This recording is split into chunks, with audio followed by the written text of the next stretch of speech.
মুহাম্মদ সাল্লাল্লাহু আলাইহি ওয়াসাল্লাম এমন মানুষ ছিলেন যে তিনি একটা বাগানে ঢুকেছেন, একটা উট দৌড়ে তার কাছে চলে এসেছে, এসে গায়ের সাথে বুকের সাথে গাটা লাগিয়ে রেখেছে। নবী সাল্লাল্লাহু আলাইহি ওয়াসাল্লাম আদর করছেন, হাদিস স্পষ্ট সহিহ, নবীজি আদর করছেন এবং বলছেন, জানো উটটা আমাকে কি অভিযোগ করলো? উটটা আমাকে তার মালিকের বিরুদ্ধে অভিযোগ করলো, তার মালিক তাকে কষ্ট দেয়। এই উটটা পর্যন্ত, একটা অবলা প্রাণী পর্যন্ত আমাদের নবীকে আপন মনে করছেন, ছুটে চলে আসছেন, আমার কষ্ট হচ্ছে, আমাকে ধরেন। চিন্তা করতে পারেন? সুবহানাল্লাহ।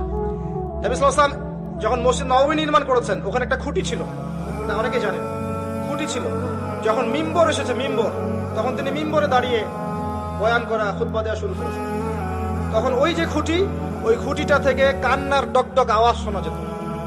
ওই জড়বস্তু পর্যন্ত মুহাম্মদ সাল্লাল্লাহু আলাইহি ওয়াসাল্লামকে আপন মনে করতেন। মুসলিমদের যে কোনো সমস্যা তারা মুহাম্মদ সাল্লাল্লাহু আলাইহি ওয়াসাল্লামের কাছে যেতেন, বলতেন, তার সাধ্য মতো সেটা সলভ করে দিতেন। একবার নামাজে দাঁড়িয়েছেন মুহাম্মদ সাল্লাল্লাহু আলাইহি ওয়াসাল্লাম, ইকামত হয়েছে, ইকামত হওয়ার পরেও তিনি বাসায় চলে গেছেন। সাহাবীরা জিজ্ঞাসা করলেন, ব্যাপারটা কি?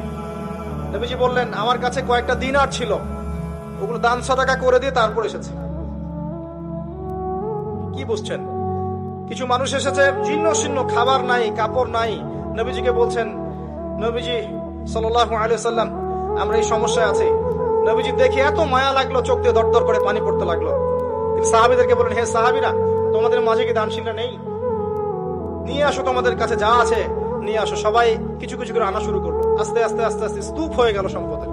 এটা দেখে নবী সাল্লাল্লাহু আলাইহি ওয়াসাল্লাম হেসে ফেললেন। এটাই তো সেই হাদিস যে কেউ ভালো বেদাত চালু করলে এটার হাসানা পাবে, এটাই সেই হাদিসটা।